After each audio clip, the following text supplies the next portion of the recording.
එන්න හිතුවේ. මට එන්න කියලා තියෙනවා දැනුම් දෙන්නක් කියලා තියෙනවා මට මගේ පුතාට. අනිවිඩයක් කියලා තියෙනවා CID එකෙන්. අද 9ට එන්න කියලා. බාර වෙන්න නෙමෙයි.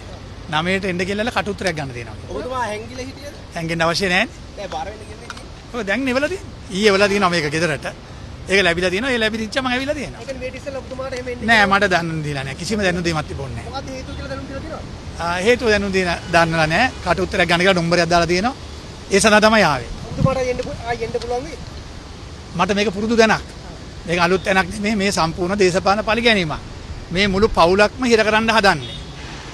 හරි? මේ කිසිම සාක්කියක් නැතුව අවුරුදු 10ක විතර පැරණි මේ නඩුවකට මගේ දරුවෝ දෙන්නම අරගෙන ඉවරලා මාව අරගෙන එක දවසේ අලුත් අවුරුද්ද ලබනකොට එක දවසේ මේ කරපු සැලසුම වෙන දෙයක් නෙමෙයි. මේවට ලක්ෂ ගණන් වියදම් කරන ආණ්ඩුව. මේ මඩ ගහන්න. කිසිම වරදක් කළා නැහැ. මගේ දරුවෝ දෙන්නත් වරදක් කළා නැහැ. මම වරදක් කළත් නැහැ. ඒ නිසා අපි මේකට මුණ දෙනවා. මේකට අපි බය වෙන්නේ නැහැ. අපි බය කරන්න හම්බෙන්නේ නැහැ.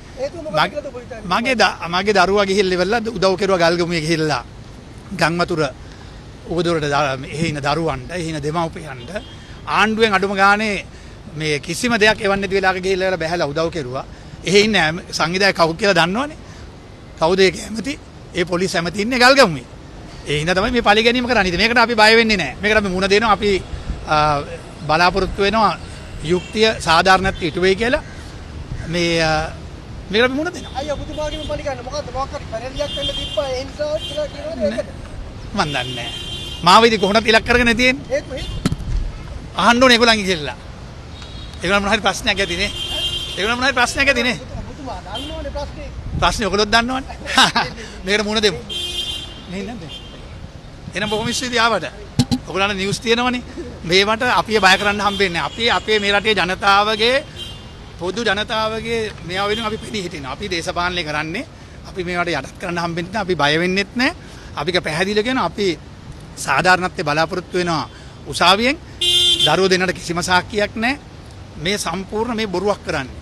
හරියට ජනවාරි 31 වෙනිදා එක පවුලක් අත්අඩංගුවට ගත්තා කියලා මේ දාන්න හදපු අවුරුදු 10ක පැරණි කිසිම සාක්කියක් නැති දෙයකට තමයි අපිට මේ කරදර කරන්නේ. ඒ වගේම පෙන්ෂන් එකත් ඇති කරන්න ගැසට් එකක් දාලා තියෙනවා. ඒවා ඉතින් කමන්නේ නැහැ. ඒවා ඉතින් ඒක ප්‍රශ්නයක් නෙමෙයිනේ. ඒවා ප්‍රශ්නයක් නෙමෙයි. මහින්ද මහත්මයා ගෙදර යවපු එක මේ පෙන්ෂන් නැති කරපුවම මොකද වෙන්නේ? ඔබතුමා එන්න බලාපොරොත්තු වෙන්නේ යන්නේ? මං එන්නත් බලාපොරොත්තු වෙනවා. ඇතුළෙත් ඉන්න මට ඒක ප්‍රශ්නයක් නෙමෙයි. ඒවට එන්නද යන්නේ නැත්ද කියන එක ඔයගොල්ලෝ දන්නවනේ වෙනද? මේ රටේ වෙන දේවල් මොනවද කියලා හොඳට දන්නවා. ඉතින් අපි ජනතාවට කියනවා බය නැතුව ඉන්න. අපි ජනතාව වෙනින් පෙනී හිටිනවා. අපි බය කරන්න හම්බෙන්නේ මේ ප්‍රශ්න කරලා. ඔබතුමාගේ පරිගන්නේ විශේෂ දේ මොකක්ද? ඔය ඉතින් හැම අවුරුදු සැරේ මගෙන් පරිගන්නවා. ඒක ඒගොල්ලෝගේ තමයි දැනගන්න ඕනේ. මොකක් හරි විශේෂත්වයක් ඇති.